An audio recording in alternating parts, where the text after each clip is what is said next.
চিৰাঙৰ বিজনী প্ৰেছ ক্লাবত বৃহস্পতিবাৰে বিষ্ণু ৰাভা দিৱস উদযাপন কৰা হয়। বিজনী প্ৰেছ ক্লাবৰ উদ্যোগত আৰু বিজনী শাখা সাহিত্য সভাৰ সহযোগত উদযাপিত হয় বিষ্ণু ৰাভা দিৱস। বিজনী প্ৰেছ ক্লাবৰ সম্পাদক হেমন্ত কুমাৰ ৰায়ে আধৰা শ্ৰদ্ধাঞ্জলি অনুষ্ঠানত বন্তি প্ৰজ্বলন কৰে। বিজনী শাখা সাহিত্য সভাৰ সভাপতি ৰবীন্দ্ৰনাথ দাসে কলাগুৰু বিষ্ণু ৰাভাৰ প্ৰতিচ্ছবিত মাল্যাৰ্পণ কৰে। বিজনী প্ৰেছ ক্লাবৰ সভাপতি হেমেন শৰ্মাই অনুষ্ঠানত বিজনী মহাবিদ্যালয় আছু গোটৰ সভাপতি ভাৰ্গৱ দাসসহ বিজনী প্ৰেছ ক্লাবৰ সদস্যসকল উপস্থিত থাকে।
কৃতজ্ঞতা জ্ঞাপন কৰিছোঁ আৰু আজি অনুষ্ঠানটো আমি ইমানতে সামৰণি মাৰিছোঁ। ধন্যবাদ।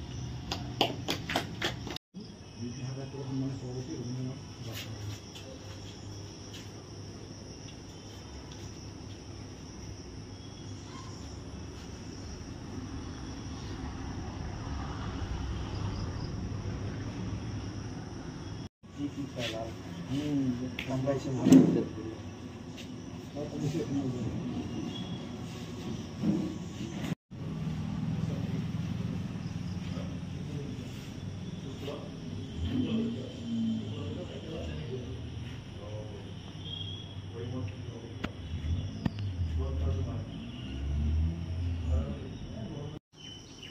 সাধাৰণ সম্পাদক শ্ৰী হেমন্ত কুমাৰ ৰায় ডাঙৰীয়া,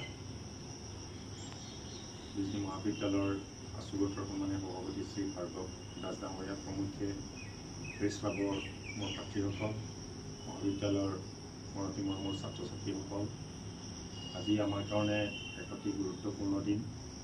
আমাৰ অসমীয়া সাহিত্য জগতৰ অকল সাহিত্যই নহয়, কলা সাহিত্য সাংস্কৃতিক ক্ষেত্ৰৰ এক উজ্জ্বল নক্ষত্ৰস্বৰূপ কলাগুৰু সৈনিক শিল্পী বিষ্ণু ৰাভাৰ মৃত্যুবাৰ্ষিকী 1909 চনৰ 31 জানুৱাৰীত তেখেতে সেই সময়ৰ অবিভক্ত ভাৰতবৰ্ষৰ বাংলাদেশৰ ঢাকাত জন্মগ্ৰহণ কৰিছিল আৰু 1969 চনৰ 20 জুনত আজিৰ এই পবিত্ৰ দিনত তেখেতে তেজপুৰত শিৱলীলা সম্বৰণ কৰিছিল। একেদৰে এগৰাকী কবি, গীতিকাৰ, সাহিত্যিক, নাট্যকাৰ, নৃত্য বিশাৰদ, চিত্ৰকৰ, অভিনেতা, বহুমুখী প্ৰতিভাৰ এগৰাকী আকৰ আছিল কলাগুৰু বিষ্ণুপ্ৰসাদ ৰাভা। সৈনিক শিল্পী বিষ্ণু ৰাভাই ভাৰতৰ স্বাধীনতা সংগ্ৰামত নিজে জপিয়াই পৰিছিল, কিন্তু পিছলৈ তেখেতে বাওঁপন্থী আদৰ্শত বিশ্বাসী হোৱাৰ বাবেই যিকোনো কাৰণতে নহওক তেখেতে দুবাৰকৈ কাৰাবাস খাটিবলগীয়া হৈছিল। যিয়ে নহওক আজি তেখেতৰ এই পবিত্ৰ মৃত্যুবাৰ্ষিকীত আমি বিজনী শাখা সাহিত্য সভা আৰু বিজনী প্ৰেছ ক্লাবে যৌথভাৱে তেখেতৰ প্ৰতি শ্ৰদ্ধাঞ্জলি জনোৱাৰ উদ্দেশ্যে এই অনুষ্ঠানটি আয়োজন কৰিছোঁ আৰু তেখেতৰ প্ৰতি আমি সমগ্ৰ অসমীয়া জাতিয়ে তেখেতক কৃতজ্ঞতা আৰু আন্তৰিক শ্ৰদ্ধাৰে আজি স্মৰণ কৰিছোঁ। মই বিশেষ বক্তব্য ৰাখিব বিচৰা নাই। এইখিনি অনুষ্ঠান আয়োজন কৰাৰ ক্ষেত্ৰত আপোনালোকে যি আন্তৰিক সহায় সহযোগিতা আগবঢ়ালে তাৰ বাবে আপোনালোক আটাইলৈকে মই আন্তৰিক ধন্যবাদ আৰু কৃতজ্ঞতা জ্ঞাপন কৰিছোঁ। নমস্কাৰ।